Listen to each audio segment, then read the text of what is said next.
Share.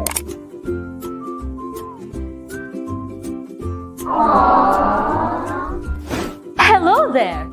Almost all of us are citizens of the online world, and the internet is the system that runs this world. The internet is so powerful. Indeed, anything can go viral in a blink of an eye. Whatever we say, post, or share, whether positive or negative, can immediately spread all over the online world before we even know it.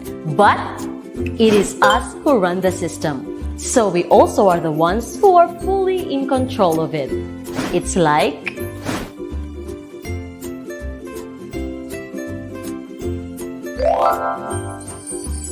hi dear, what is it today? Planning to update status? I just want to remind you. Use the power of the internet to spread positivity.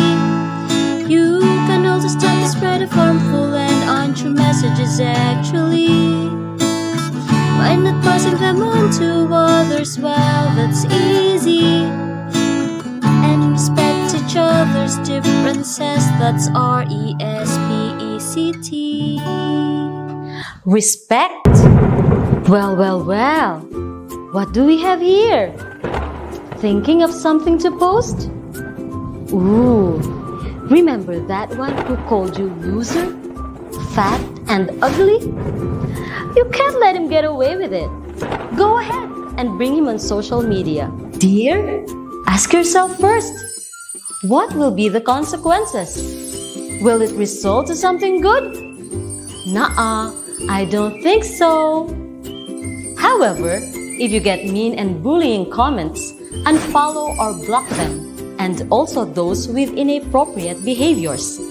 Make an effort to provide support to those being bullied to lift their morale and confidence. And kids, don't ever hesitate to speak up against and report online bullying. Now, to whom will we listen to? Aha! I think I know what to post. Treat others as you would like to be treated. Hashtag be internet kind.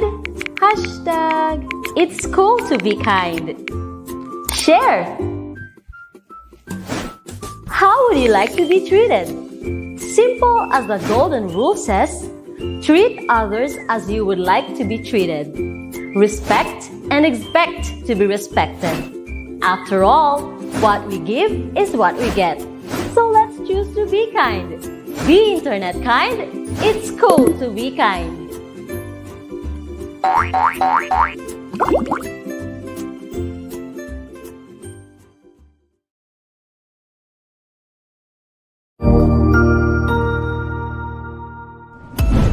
Mabuhay!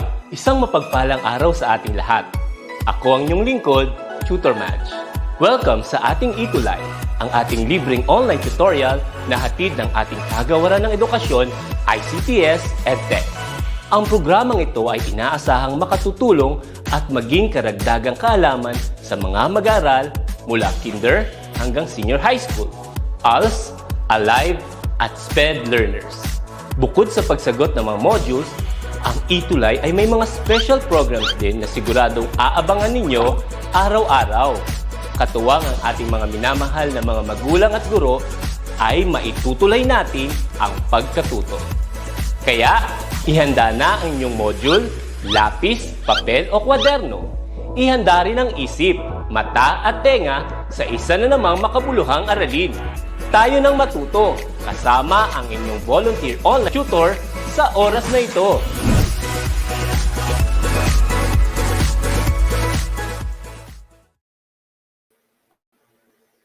Hello! Hello sa ating mga dear students. A gloomy morning, yet blessed and wonderful Tuesday po sa lahat. And welcome to our 5th week sa ating ETUlay online tutorial for Health Optimizing Physical Education 3 para sa ating mga grade 12 learners. Again, magandang umaga po sa ating mga parents, mga teachers, and also sa ating mga learners. Okay, sana po ay nasa mabuting kalagayan po ang lahat. I hope everybody is healthy and safe. Ngayong week na ito ay ipagpapatuloy po natin ang inyong um, also we will have a review, and also we will go to our next topic for this quarter. So we are on quarter 1, and nasa week fifth na po tayo. Makakasama natin later on si Tutor Badet. Okay? So, again, pinapaalala ko po, no? Once again, I am your tutor Shen, and with Tutor Badet for your Hope 3 tutors. And I want you to remember po na that our Hope 3 ETUlay online tutorial is every Tuesday at 11 a.m. to 12 o'clock noon. And please, please don't forget to like and share the following Facebook pages and a YouTube channel that you can see on your screen. So we have there DepEd EdTech Unit and DepEd Tayo for Facebook pages. And we do also have a YouTube channel, DepEd Philippines, DepEd EdTech, and DepEd TV. So kindly like and also share ang ating mga sessions every week, so that we could also extend and spread the information about Hope 3, okay, sa ating mga uh, kapwa kaklase, or if you have friends na they are also having Hope 3 classes. And remember, students, no, pwede nyo naman siyang balik-balikan. So if you have to review, may mga nakalimutan, or you still have to jot notes, for example, na some information about the lesson, pwede nyo pong i-playback. Okay? So again, please don't forget to like and share the following Facebook pages and YouTube channel. And at this moment po, let me greet our our participants for today's session. Shout out po tayo kay Chloe Amber Bacani. Hi, hello there. Kay Remedios Bacani as well. I think I don't know if you are related to each other. Thank you for tuning in. And then yes, good morning po kay Joseph Conrad Bulaklak. Ito si Joseph, no. Talagang ano natin siya. Every week he usually participate in our session. So again, good morning Joseph from Pasay City North High School, grade 12 ICT. We also have there Remedios Bacani. Okay, Ribong Prinsesa. Christina Lyon, good morning. Okay. Yeah, so Hope 3 po tayo sa mga nagtatanong po. And you can also see in our screen. Yeah, also to Divine Bakog. Yeah, good morning. We also have Shana K. Magandang umaga po. Sa ating mga viewers from Pangasinan, Josefina De Vera, hello po. Ayan, marami pong salamat sa pakikiisa as another learning ang ating ang ating isasagawa regarding Hope 3. Ayan. Okay. So let's proceed po. And still we are on dance. I hope no from our previous week, lalo na sa mga mga dancers or mga hindi talaga dancers, I hope with our sessions and discussions continuously and or motivated na motivate po kayo na with our lesson na somehow we can have dance as an alternative, since we are not we don't usually attend we don't usually go outside. So at least po no makakapag tayo, this could be an avenue na while we are at home. Okay, we can limited ang ating paglabas kasi we are encouraged to stay at home. At least dance can be an avenue para tayo ay gumalaw-galaw and enjoy, and I hope it can achieve your level of fitness because of dance. So other genres, so last time we already started learning different different genres of dances, and even last week, okay, So later on, let's have a review with the dance that you have learned from Tutor Badet last week. Okay, and for today's agenda, okay, we are about to talk about dances, another dance, and our milk for today is observe safety protocol to avoid dehydration, overexertion, hypo and hyperthermia in participation to MVPA or moderate vigorous physical activity. Now, I want you to take notes sa ating quote of the day. You can take a screenshot on this as well. Okay? So sana with me you read with me the quote of the day, okay? Kung nasaan man kayo. So ready? If you can dream it, you can do it. Okay, that's by Walt Disney. So, whatever your dream is, no, kapit lang tayo dyan. Even though there are different challenges that may come sa ating buhay, no, let's hang on to our dream, and then eventually let's make our dream come into reality. Okay? So if you dream na makagraduate, okay, ma-achieve ang mga ganitong bagay, okay? So let's do our best, and let's hang to our dream, and later on let's reap, okay, and face yung reality, okay, and nandun na tayo sa ating dream. Okay? All right. So, today yan po ang ating pag-aaralan. So, please take note of our most essential learning competency. Okay? Now, now let's have now our essential question. So we have here an essential question, students. Now, I hope you can take a screenshot of this, and also or you can write down on your notebook. I hope you already have your pen and your paper with you po. Okay, and let's have this essential question. So let's keep in mind this question po.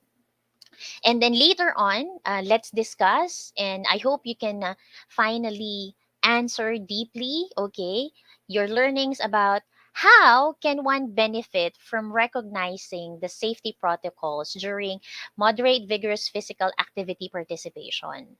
So, ano po ba kaya ang kahalagahan nito po, no? Bakit natin kailangan malaman at kailangan natin sundin yung mga safety protocols if we are engaging to such moderate and vigorous physical activities. Ay, hi, Tutor Badet! Ayan na po. Tutor Badet, hello! Okay, ayan po. Sige po, I think, yeah. Later on, yan, makakasama natin si Tutor Badet. Probably, it can be some technical glitches, but yeah. We will have teacher Tutor Badet for today as well. So I hope you take a screenshot, okay? Again, and I know you have some ideas already from our previous lesson back when you were in junior high school, and yeah, grade 11. Hi, Tutor Badet. Hello, Sir Shen. Naku, talaga namang pag-live talaga, no, there are a lot of things that we would like to share to our learners. Kaya naman tinatanong natin sila, ano na nga bang kanilang mga natutunan? Kasi ito ay bahagi na rin ng kanilang na-discuss during their Hope 1 at Hope 2, and how they will be able to come up with their understanding of the safety protocol when it comes to dance. Yes, that's right. So I hope students you were able to take note of this, and then later on you can freely express what's your idea with this question. And actually, Tutor Shen, meron na tayong mga answers dito. Coming from Joseph Conrad Bulaklak, sabi niya, to make dance during our contests, so we do our body and we'll be moving during the contest. Siguro ito si Joseph ay very participative at siguro ito ay mahusay na dancer din. Kaya naman very ano siya, no, eager to dance and participate to school activities such as dance competitions. Yes, regular viewer talaga natin, regular student natin yan si Joseph. Sabi Yes. rin ni si Tutor Shen, si Giovanni Bacani, it helped us to be safe. And yes, that's the very Yes. reason why That's we are right. including this particular most essential learning competency when it comes to dance. It's important that we consider the safety and for us also not to acquire any injury while we are performing these physical activities. Yeah, so it's like now we won't just do a certain activity, we will not just Mm. enjoy, pero syempre 'di ba, we also have to take note yung ating safety. Okay? Nag-enjoy nga tayo pero baka naman ang ending is na-injured tayo or wag naman Mm. sana natin maranasan yung mga negative circumstances. Okay, so thank you for those mga information, no, but somehow later on you can briefly you can explain more itong ating essential question. And for this moment, let's have a quick review regarding your previous lesson with Tutor Badet last week. Okay? So, anong gagawin nila dito, Tutor Badet, for our review? Last week we tried to discuss which are these activities specifically in ballroom dances that are activities that belongs to moderately intense exercise or activity and vigorously intense activities, but in the context of dance. And as we all know, it actually depends on the person which among these activities you think is moderate and intense to you. Based on our computation, nag-compute kami, Tutor Shen. Akala niyo ba kapag PE walang math? Meron ding math dito. At Maraming yan yung ginawa integration, namin no? nung nakaraan. Yes, Tutor Shen. At nalaman namin last week, no, paano nga ba tayo magko-compute kapag moderately intense ang isang activity para sa atin at kapag ito ay vigorously intense. At para malaman natin yan, no, we try to look into different ballroom dances, tutors. And kaya naman ngayon, since alam na nila kung paano mag-compute para sa kanilang moderately intense activity and vigorously intense activity, magre-recall na lang tayo dun sa mga inaral naming mga sayaw nitong nakaraang linggo. Ano-ano nga bang iba't ibang ballroom dances na pinag-aralan natin last week? Okay, so pakita na natin yung first video and you just have to identify anong klaseng dance ito. Anong particular ballroom dance. So are you guys ready? So I think you're very ready. So this will be the first video. O ano nga bang sayaw ito? This is one of the international standard ballroom dance. Very competitive. Yan. Parang ito ay, we think that parang similar siya sa waltz. Pero nakikita natin yung paa na mabilis, ano? That is Yes. actually from the mabilis. Doon natin kukunin yung pangalan niya. This is Yeah. quick step. Quick Yan. step. Yes. Okay. So as you can see the different movement, yeah, that's a movement for of quick step.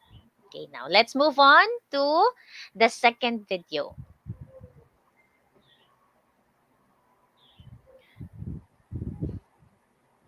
Okay. Ayan. So please look at the following Oops, movements. look at the feet. That's the very unique characteristic of this ballroom dance. That's And the kick there. Oh, di ba? Naku, tutor Shad, kung naalala mo yung PE class natin nung college, no? Ito talaga yung pinaka-exciting. exciting. Yes. Kasi Yung nag-contest, nakwento ko sa kanila, nag-contest pa tayo, no? Um, it's a contest of the school, pero magkakalaban by college. So, tayo yes, sa College of Education, kalaban natin yung mga taga-business, di ba? Nakakatuwa. different courses and syempre no, aura. Bukod sa aura talaga, yeah, Yes. perform. Okay, so students, based on the movement shown on the video, ano kayang ballroom dance ito? So what's your answer? Can you please type in sa ating comment section? Naku, sana naman naalala nila yung mga pinag-usapan namin nung nakaraang linggo, no? Okay, bigyan natin ng clue. Well, they're thinking pa ata sa kanilang sagot. Okay? It starts with the letter T. O, sige nga. Ang movement nito ay sabi nga natin, very Spanish Yes. movement. Movement. Yan. Yeah. Kaya naman, 5-letter word? ayan, 5-letter word. Talaga binigyan natin ng clue, no? Yes, that's correct po. It's Tango. tango. Okay, good job, students. Now let's move on to the next video. This is very sexy. Sensual. Yeah, yun yung pagka-ano Yes. niya. Yes. Look at the facial expression. Yes, Impression. tumama si Jean Castañeda, no? It's tango yung kanina. Kanina. Yeah. So, how about this video naman po, no? Okay, so yes, this is one of the Latin dances. Yeah, it's a Slow, Latin sabi nga dance. natin, this is Slow. in 3-4 time signature. Signature. And this is rumba. Rumba. Yes. Yeah, no. Yung emotions, the usual, yung rapport between the Yes, two correct. dancers, no? Okay. Don't be confused with rumba and cha-cha-cha, no? Kasi basic step kasi nito is similar with Similar cha-cha-cha. But sila. you see, Okay. the music is different, no? Mas Mhm. mabagal ang music ng ating rumba compared Rumba to to cha-cha-cha. And cha-cha. I love the cha-cha-cha. Yes. And the usual nga yung the emotions portrayed while performing the dance. So yan nga medyo sexy yung movements na ipinapakita when it comes to rumba compared to cha-cha. Okay. So si Joseph Conrad Bulaklak, yeah, he got the correct answer. Pati na rin si Clancy De Vera. Yeah, good job students for answering this video, and it's rumba. Okay, so I hope na ano natin no, we can as we recall, we can see the differences between the different dances. Okay. I think this is the last video. Yes. Ayan. Okay, now Yes. look at the different movements. Ayan. So, kung mapapansin nyo, no, look at the knees as it Knees, reach high, reach no? eye, Yan yung unique naman dito sa dance na to. And yes, tama yung ating mga viewers, no? This is jive. This is jive. one Yeah. of the very energetic Energetic. and highly, energy exhausting dance ng Exhausting. mga Latin dances natin. But actually, this is very exciting. Kapag natutunan mo yung basic niya, parang you go with the fluidity of the movement. The Yeah. movement, yeah, enjoying yung enjoyment when it comes to dancing jive, no? Yeah. So kailangan dito anong health related fitness component ang kailangan talagang improve dito, Naku, no? So, tutor Sen, ang pinakaimportante pagdating diyan sa mabibilis na mga movements, siyempre i-prepare dapat yung lungs natin at yung heart natin because that's it will right. be working hard for you to produce oxygen while you are performing. Mahirap kapag naubusan tayo ng oxygen, what will happen? Siyempre magko-faint tayo, no? Yes. So, ang galing talaga nito ni Joseph Bulaklak, no? Tama na naman yung answer niya. Yeah, that's very good, Joseph. Okay. So those are the different ballroom dances, okay, that you were able to learn last time. You have there the quick step, yeah, the tango, rumba, and we also have there the jive. So, wag natin din kalimutan yung mga different Latin dances and the standard modern standard dances na napag-aralan nyo with Tutor Padet. Okay? And let's give some ano po natin no, let's emphasize the objectives. Okay, though we were able to present naman earlier yung most essential learning competency, but aside from that no, ito yung mga that nais namin ma-achieve ninyo as well as we have this week 5 lesson. And Tutor Badet, what are the objectives for today's Our lesson? objectives for week 5 is actually it centers more on how are we going to work on the dance related injury. So, para mas maintindihan natin ano-ano nga ba yung ating mga dapat na target as we have our session this week, no? Identify dance related injury based on its cause and symptoms, discuss ways to prevent dance related injuries, and lastly, recognize the importance of safety protocols during the MVPA participation. Ayan. So that will be the objective. And later on, as we go through our lesson, no, you can identify those dance-related injury. I know, no, meron na silang mga idea dyan, okay? But let's have in the context of dance and how we can prevent those dance-related injuries. Okay, let's have another activity. It's entitled Dance Data Analysis. So ano bang gagawin nila dito sa ating dance data analysis activity, Tutor Badet? Actually, Tutor Shen, meron tong katumbas na video, no? But since we cannot really play everything in our platform, so we have here data coming from the video. And I want everybody to look into how do we really acquire dance injuries. Sa paanong paraan ba tayo nagkakaroon ng, or nakaka-experience ng dance injuries? And I know from the past activities that you're into, hindi naman natin siguro maitatanggi na minsan sa buhay natin, lalo na nung panahon na bata pa tayo, no, na maka-experience tayo ng injuries. But, Yes. how do we relate these experiences when it comes to dance? Pwede ba yung naranasan ko before ay kapareho ng pwede kong maranasan kapag ako ay nag-participate naman sa dance? Pwede ba ako, Tutor Shen, maka-experience ng sprain kapag nag-perform ako ng dance? Depende sa sitwasyon. So, maaari din sa readiness mo, tutor Badet, no? Kaya kailangan aware tayo sa ating mga sinusuot, sa ating environment, and yung kondisyon ng iyong katawan. So, you also have to take in consideration to that para lang at least, kumbaga, sometimes accident, hindi natin siya minsan inaasahan na kusang nangyari. Pero, it's possible na ma-prevent natin siya by taking into consideration yung mga dapat nating tandaan before we engage to different dance activities. So knowing those safety Okay. protocols is very important. Yes, at yes, maaari nating ma-experience ang same injury kapag tayo ay nag-participate even in dancing. So, importante na nare-recognize natin, ito pa lang na pain na nararamdaman ko is already um, an injury that Injury. Na hindi natin sometimes nire-recognize because we think that it's just manageable, no? The pain is tolerable. But it's important that we recognize this pain because it could help us really know our body, how well we are doing the activity. Because if you're already in a state na injury na pala siya, it's easier to somehow, kung hindi man natin siya ma-prevent, at least we will not be going to the worst case scenario. So with that, tignan nga natin, Tutor Sen, what are the data that we gathered? Yan. So this is coming from new study finds. This is actually a video, no? Sabi ko nga kanina. Pero tignan natin, no?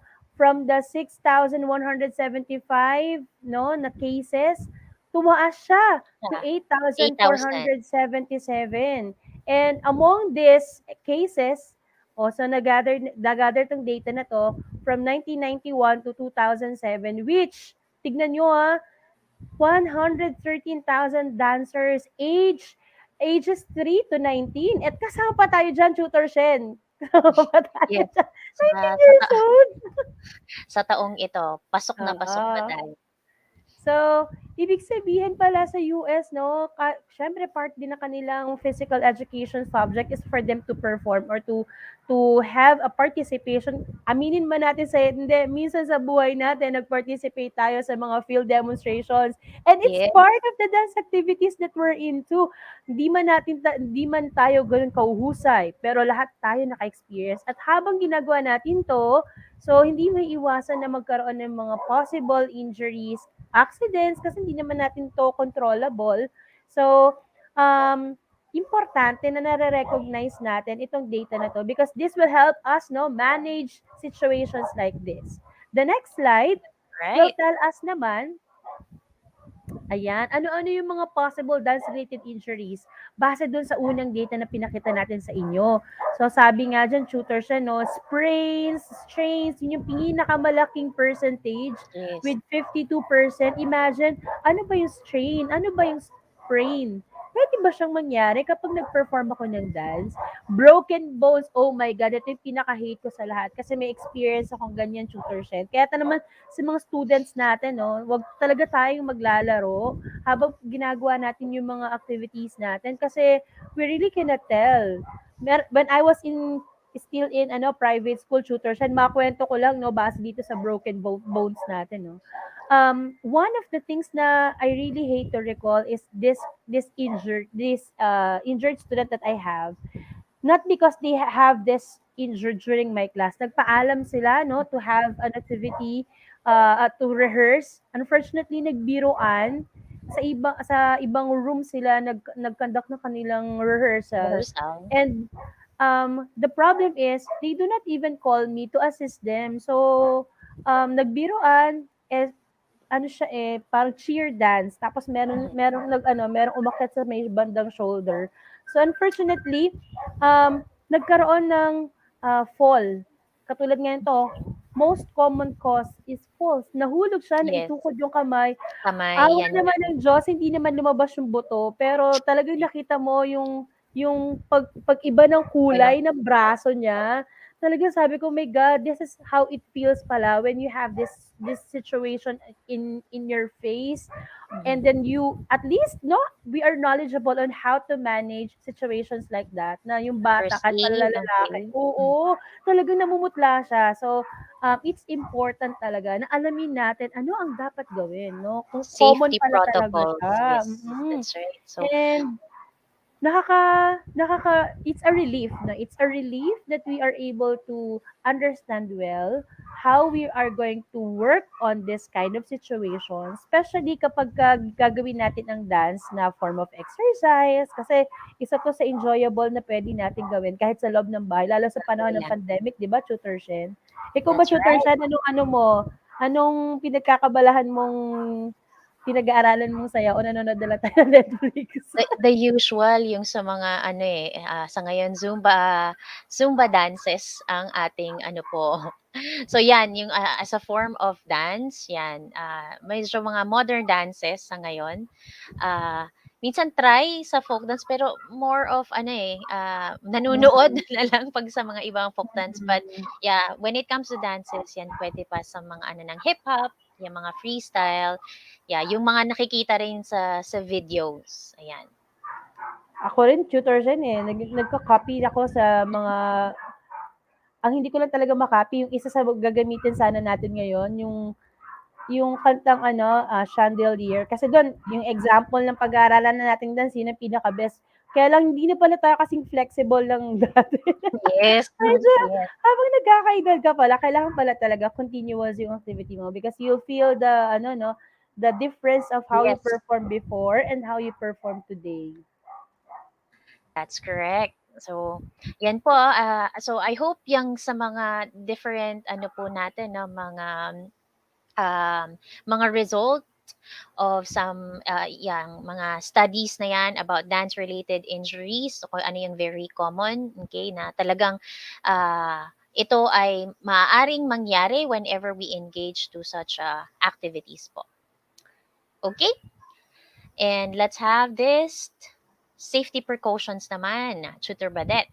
Yan. Actually, kasama yan dun sa sinama na rin natin, no, para makita din natin how they are able to work, to make use of the data and how they created these procedures just in case an emergency arise when you're alone or with your partner having rehearsal. So sabi nga dyan, it's important that you have warm up. Naku, paulit-ulit tayo dyan, Tutor Shen, na kailangan hindi lang basta warm up, yung warm up mo dapat ay appropriate doon sa physical activity na gagawin mo. Hindi lahat ng nakikita nating video online at nakikita natin sa books, yun na kagad yung gagawin nating warm up. You have to design a warm up appropriate to your physical activity.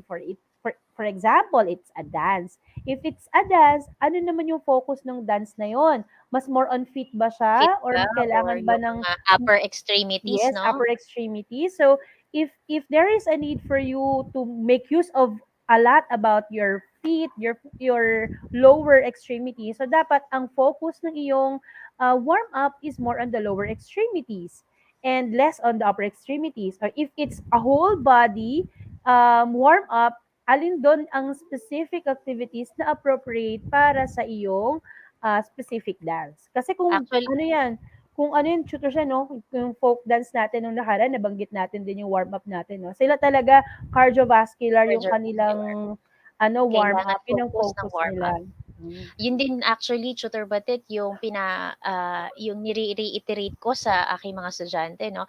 Kasi ang alam nila, o sige, si warm up ay before the workout. So, yun lang. Tapos, nandun lang sila nakabase sa stretching. So, yun nga, Mm. napaka-importante yeah, sabi ko nga, there are different kinds of warm-up na, yeah, pwede rin naman yan in preparation, no? Yung sa yung cardiovascular nila.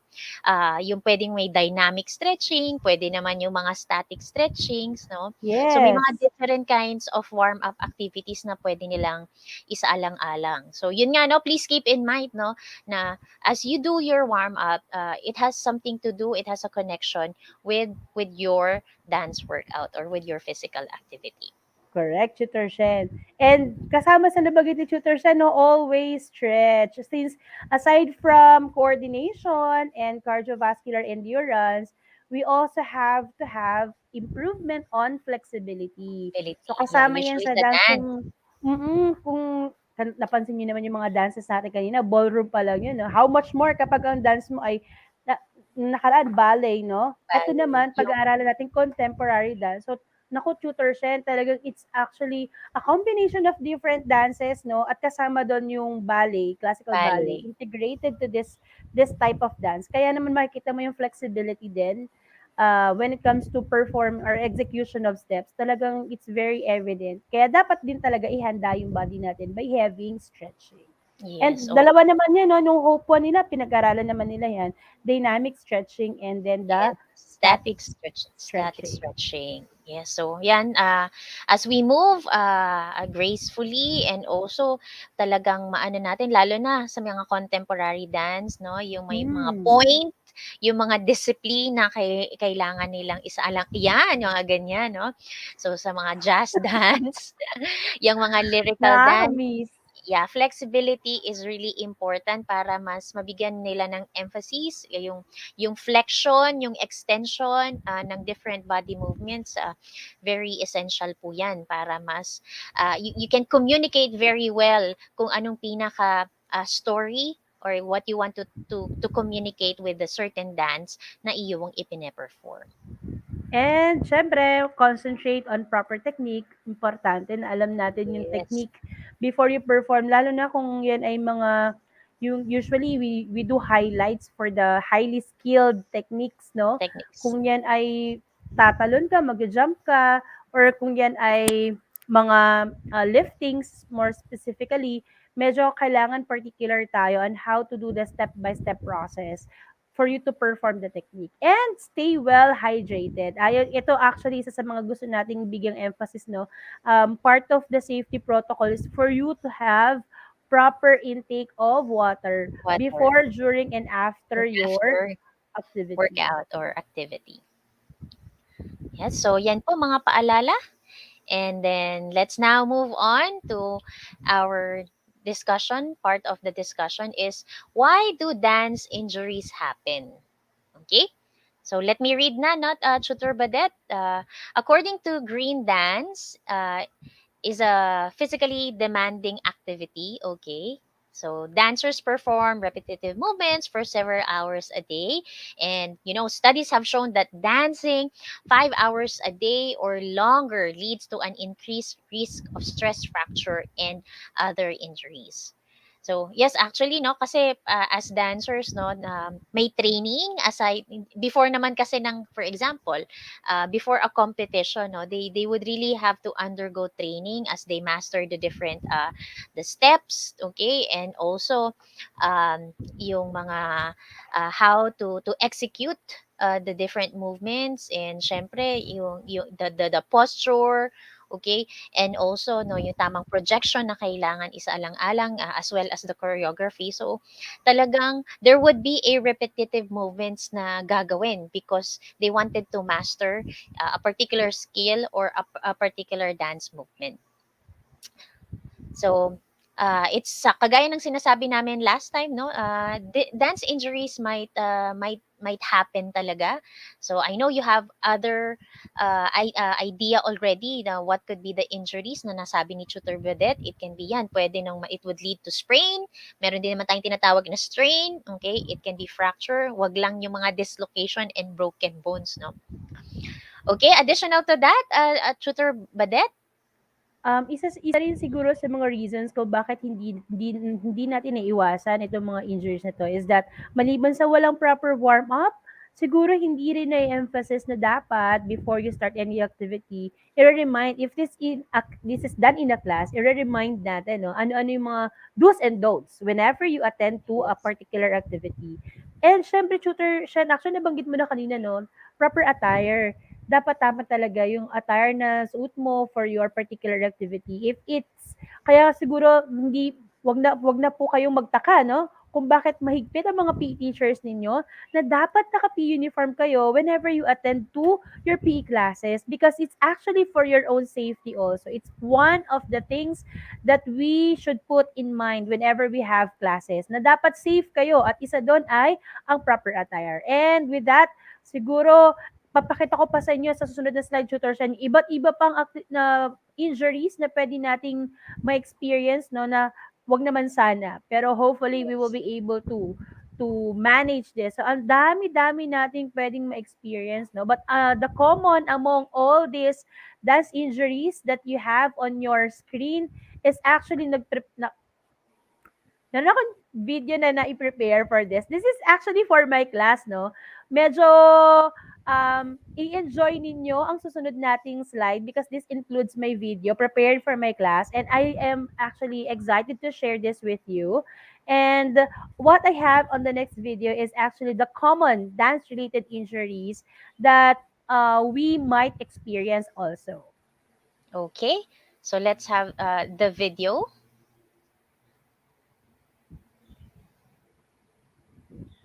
Hi everyone, this is your well-loved teacher.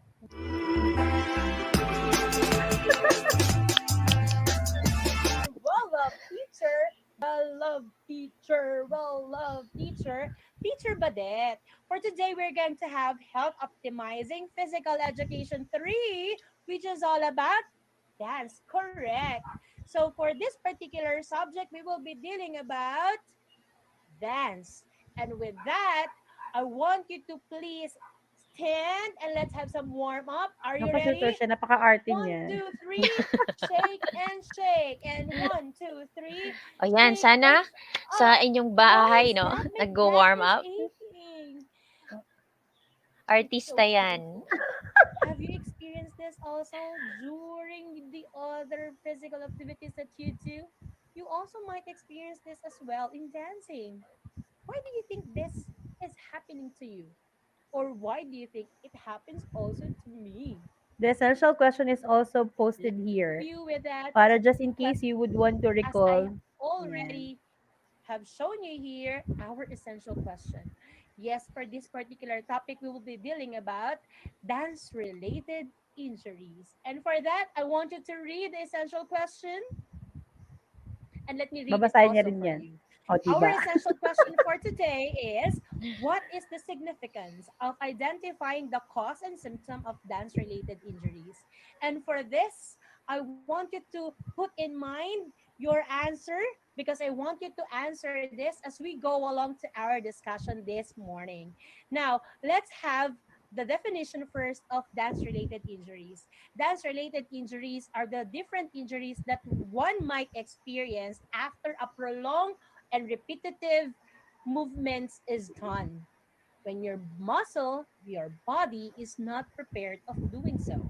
Dance is a physical demanding activity and I know that you know that dancers perform repetitive movements for several hours a day that made the muscle, the body to become more prone in acquiring dance related injuries. Now let's have the different dance related injuries. Number 1 is the most popular among them all.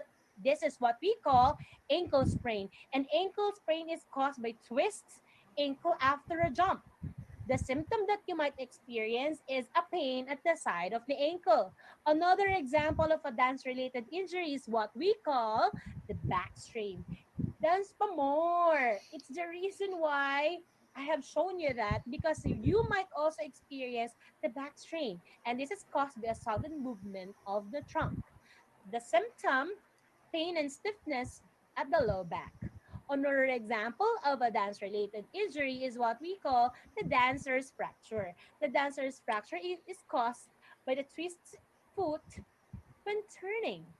the symptom, pain at Lalo the pa sa outer parts contemporary of dance the tutor, feet. Shen, madalas The ito. last example that I'm going to Yes. show you is the hip With the and knee movement and osteoarthritis. yung For the pacing. hip and knee osteoarthritis, Mm. the cause might be a prolonged and repetitive loading. The symptom that you might experience, pain worsens over time. So again, those are the different dance-related injuries. Can you please name it all again? We have number one is ankle sprain. Good. Another one is the back strain. Next is the dancer's fracture, and the last one is the hip and knee osteoarthritis. I'll be leaving you with those dance-related injuries. Going back to our essential question, I hope you are able to answer it. It's important that you know the cause and the symptoms for you to correct, for you to prevent yourselves from acquiring these dance-related injuries. I'll be leaving you with this cute quotation. I broke my leg is all I did. I didn't break my brain. So if you have experienced injuries, don't be afraid to tell anyone that you're experiencing it so everybody could help you, for especially to those who are known into applying first aid. And in everything that you do, always break a leg. So that will be all for this day. I hope you have learned something today about dance. And with that, I'm waving you goodbye. This is again your well-loved teacher, Teacher Padet. See you again soon. Oh, di ba, tutor Shen? Nice. Yeah. So I think mas nakarelate ang ating with the projection. So yun talaga no, yung projection mas na naiintindihan nila at and aside from the learning from the different dance injuries no, na well explained and well acted pa. Okay? So, lima lang yun, no? So, pwede nilang ma-experience. So, kanina 'no, makikita niyo, depende rin naman kasi 'yan kumbaga yung merong puwedeng within, a short period of time or a long period of time that you've been dancing 'no. So, puwedeng ma-develop yung mga dance-related injuries. So, ayan po ang mga, some information 'no, na naibigay natin, when it comes to, the common dance-related injuries, in relation to dance. So please, I hope naintindihan po natin, you were able to take note yung mga characteristic no na saan particular part anong klaseng dance related injury siya. Actually, sa susunod nating slide tutors, and we will be dealing also with other possible injuries na pwedeng ma-experience ng ating mga learners, no? Katulad na lang ng isa sa gusto nating bigyan ng emphasis is dehydration. So, Yes, bakit dehydration? Um, it's katulad kanina sa reminder sa atin, no? It's important that we are able to identify the proper amount of water that we should take before, during, and after our participation to any physical activity, including dance, syempre. So, that's paano ba right. natin ito masosolusyonan, Tutor Shen? Okay. Now, usually, no, kasi ang pinakasolusyon lang naman tala dyan is to keep ourselves hydrated, no? So, maaari may mga different symptoms din naman yan. Mapapansin ninyo, ano ba yung mga symptoms if you are already dehydrated, no? So, yan, syempre, yung lalamunan nyo, no, nauuhaw Try. kayo, Mm. okay? So, yun yung ano natin. So, tandaan ninyo, bakit tayo na-dehydrate, no? Kasi we are doing physical activities, our body contains water, and then we do such, no, pwede tayong ma-dehydrate kasi din, di ba, kung yan, kapag umiihi tayo, when we move, okay, pinagpapawisan tayo, We're okay, so, sweating. sweating nababawasan ng water ang ating body. So we have to keep ourselves hydrated by drinking. Yeah, mas maganda na yung may mga electrolyte drink pero meron din tayong mga ano no, yun mas maigi yung water. So I think avoid na lang natin yung mga coffee or yung mga Soda. soda, okay, Mm. na imbis na yun ang inumin natin, well, we are preparing for a workout or nagwo-workout tayo, okay? So I think best na is water, okay? Kung Yes. Yung mga electrolyte drink naman, pwede naman siya. Although, pwede naman gumawa ng homemade electrolyte drink, no? So, you just have your water, meron ka lang gumamit ka ng orange or lemon, lagyan mo ng a pinch of salt, okay? So, pwede na rin siya, no? Na maging homemade. It's a homemade electrolyte drink. Yes, and ang keyword dito, Tutor Shen, always replenish. Palitan yung nalalabas nating water to keep ourselves hydrated. Yes, Okay, actually, aside meron from, naman, yeah, oh, ano natin, Tutor Badit, no? Malalaman din nila kung dehydrated na sila sa color ng ano nila, ng urine nila. So, I think, hmm, yan yung pwede maging indicator natin. Okay? So, as after dehydration, Tutor Shen, actually meron pa tayong dalawa pa na gusto din yes. natin na maging aware sila. Another one is, on our next slide is hypothermia. And yung opposite naman niya is hyperthermia. Yes. So, thermia has something to do with temperature, no? The body temperature. Hypo meaning masyadong malamig yung nararamdaman mo. Hyper naman, sobrang init naman ang nararamdaman mo. Possible po bang ma-experience namin yan? And yes, it's possible. Hindi lang sa dance, actually sa lahat ng iba pang physical activities. Pwede nyo siyang ma-experience. Yeah, di ba? So low bat na siya kasi sobrang Lobat na siya. init na ng pakiramdam niya. Alam niyo yung feeling na parang sobrang bilis ng heartbeat mo tapos hindi ka na makahinga. That's hyperthermia. Okay? Yes. If you want to know more about, actually na-discuss na rin sa inyo to, pero nangyayari talaga to even in dancing, especially if the warm-up is not appropriate to your type of dance. You Yes. might lead to having hyperthermia or baka naman nasobrahan ka naman ng uh, keep on repeating, lalo Eating. na kapag eager ka, no, pag competitive ka, no, lalo na kung nasa state of competition na kayo, and you keep on polishing, mastering your steps, or gusto mo lang talagang mag, ano, no, heartbroken ka, gusto mo lang, mga I-express. ganon, no?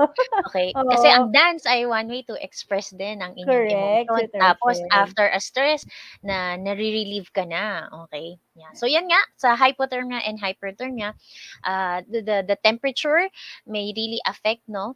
Yung, kumbaga, yung pagtaas ng temperature mo or baka naman pagbaba ng normal body temperature natin. And, Okay.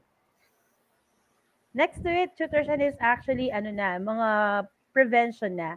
mhm, Since we are already in the nick of time, we are actually about to tell you naman, oh yes, tama na alam natin kung ano yung mga possible injuries na pwede natin ma-experience. And from that, actually nakapagbigay na tayo ng konting glimpse kanina, no, yes, on how to prevent these injuries. And here are some of other recommendations that we could give you or suggest to you whenever you are into physical dance, particularly dance activities. So, meron tayo dyan, tutors and program exercise training. Depende ulit yan sa kung anong klaseng dance, no? Kung contemporary dance, katulad ng ipapakita namin sa inyo mamaya. So, dapat yung program mo is for contemporary dance din. that's correct. So, aside from yung program exercise, yung sa training, no? So, yun nga, Hmm, kagaya ng sinasabi ni Tutor Badet, syempre alamin mo na anong klaseng dance, and with it dance, no, nandyan yung date ng ng mga dance workout routine ninyo. Syempre, pag kung competition, no, minsan sinasama pa nga dyan, hindi lang yung kung ano yung mga skills na dapat i-master, ano yung ilang beses sa isang linggo, yung period of time na kailangan nilang isagawa yung training na yan. Yung iba nagdadagdag pa ng pagkain para at least, no, may mga diet, additional yes. ng diet isinasama yan para at least mas well prepared ang dancer or particularly sa competition. And yung siyempre when we dance, we really consume energy. So ano yung mga dapat na kailangan food intake, okay? And number two, we have there the adequate recovery. So, kumbaga talaga naman it's still important to rest. So kung matatandaan nila back in their previous lesson, no, may tinatawag tayong muscle hypertrophy, may bone hypertrophy tayo, 'di ba? So yun yung mga kailangan nating ng rest because when we rest, doon diyan pumapasok yung process ng recovery. Okay? Wherein Correct, our Tutor Shen. muscles will get stronger, our bones will be more thicker. So we need rest, okay? And syempre, lalo na kapag kumbaga we have to regain our energy since meron tayong energy na na-expend.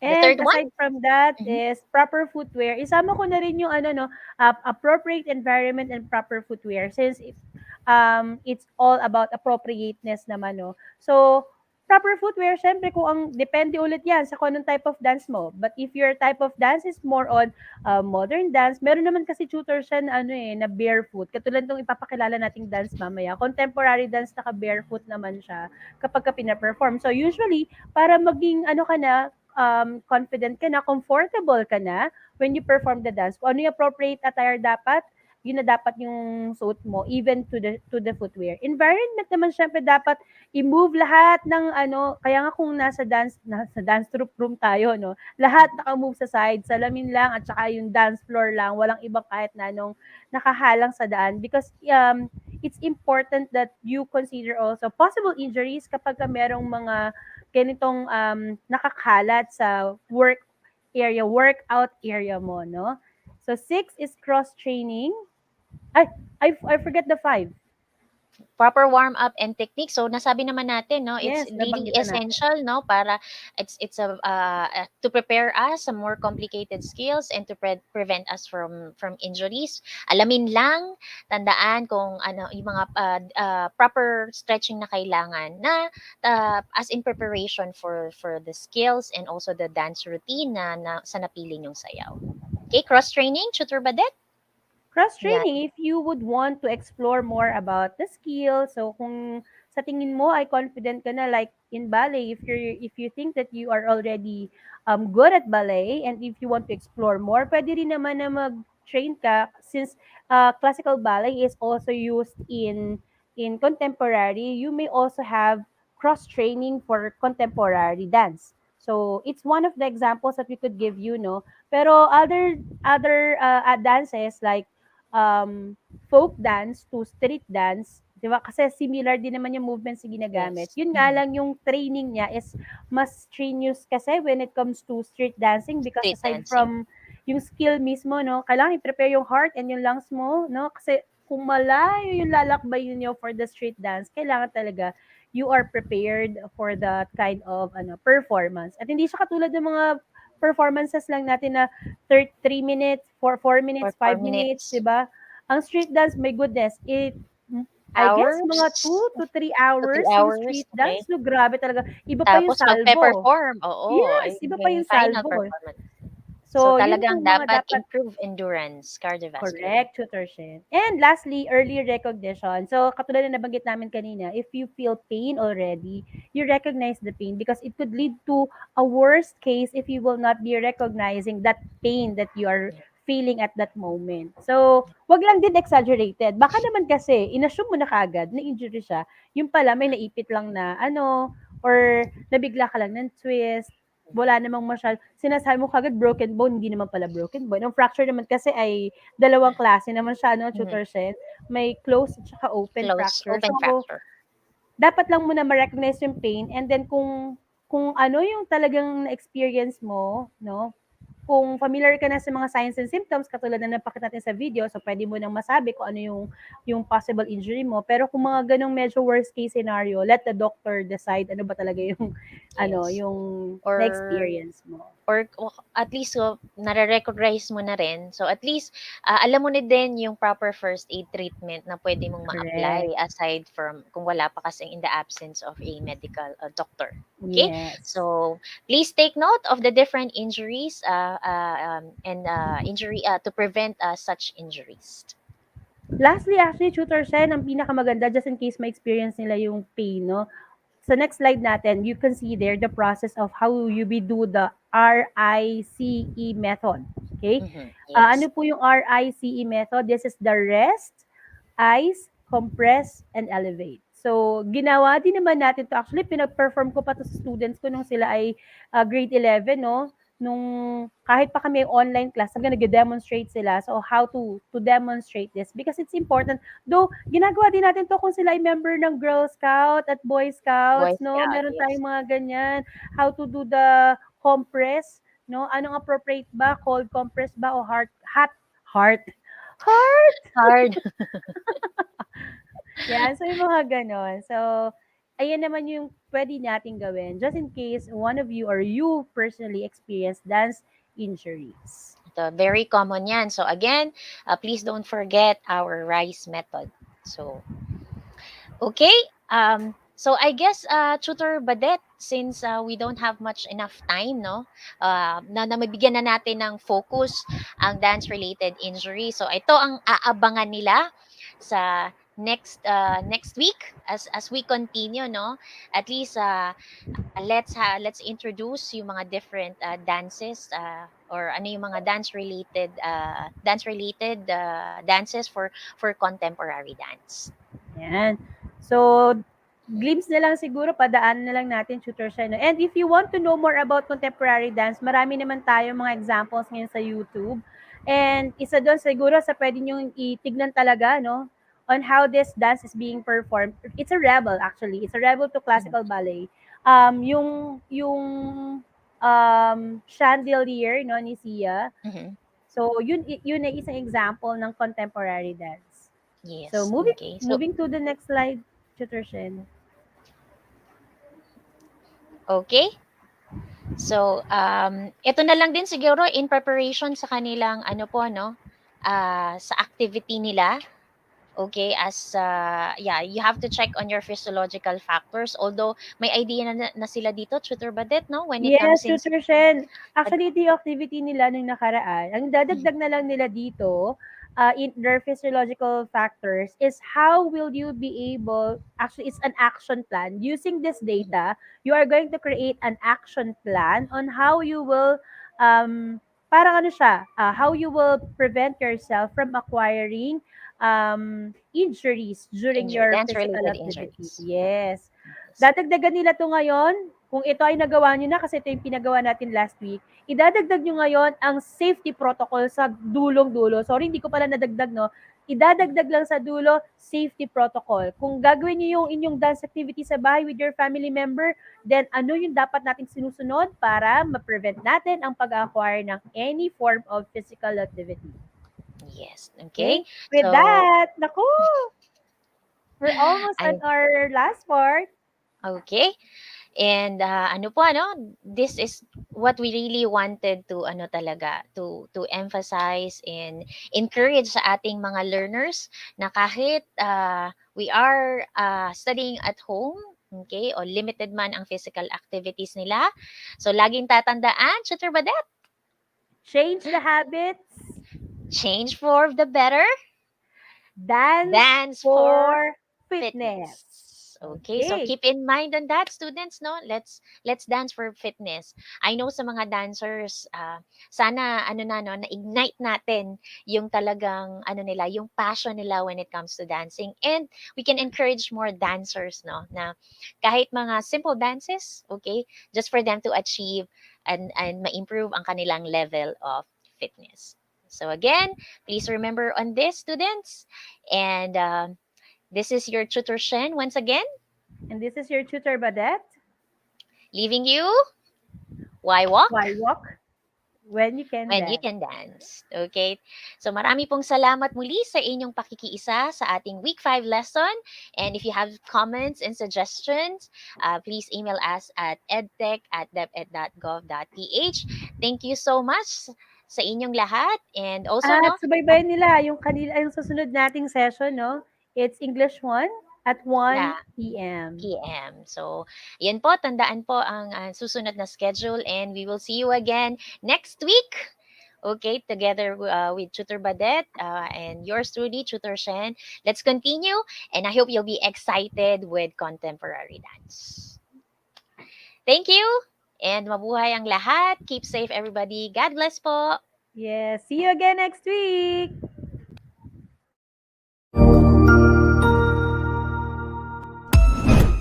Ang husay naman! Natapos mo ang iyong tutorial session kasama ang iyong mahusay na ETUlay tutor. May bago ka bang natutuhan? I-share na yan gamit ang hashtag #ETUlayLevelUp. Huwag aalis ha, dahil may susunod pang programa na pwede mo ring panoorin at salihan. Dahil naghihintay na ang iyong mga tutors. Happy learning dito sa ETUlay!